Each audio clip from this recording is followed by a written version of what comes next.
Hello, my name is Siva Kanesvaran. I'm an application design engineer with the OEM Technology and Solutions Center here at Schneider Electric.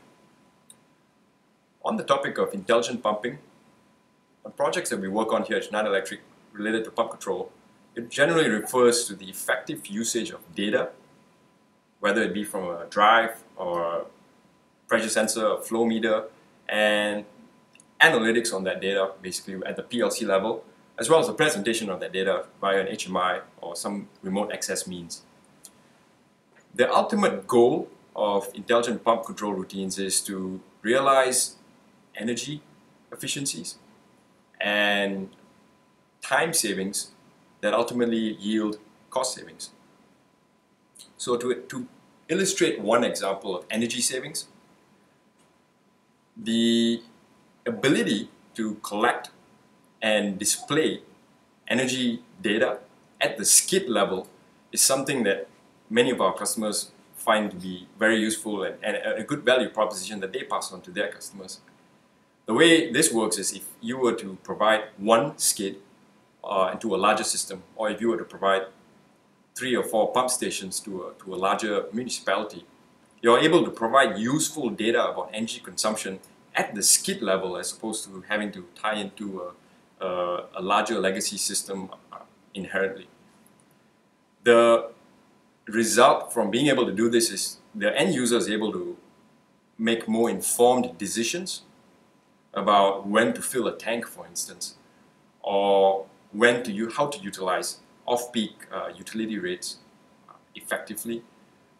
It's a closed loop towards the implementation of energy savings and energy efficiency scheme.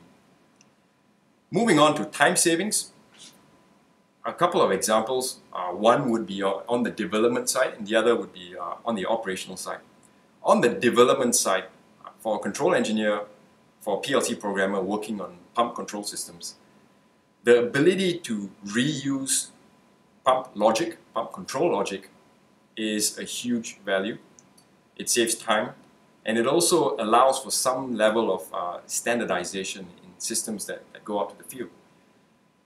In our sewing machine environment, this is facilitated with application function blocks and libraries. The way application function blocks work is it allows for specific functions within a pump control system. For instance, you may have a cavitation protection function or a sleep and wake function, and each of these functions can be modularized and used individually and as part of a system, but in a standard way from project to project. And many would attest that many pump control systems utilize many of the same modules on a job-by-job basis. Now, moving on to the operational side, time savings get realized there with the usage of remote access. In our case, it could be at the PLC level or the HMI level. The ability to view an HMI screen remotely allows for service personnel to get a lot more information about an alarm condition at a pump station, for instance, without having to drive out, and that is time savings on service maintenance perspectives.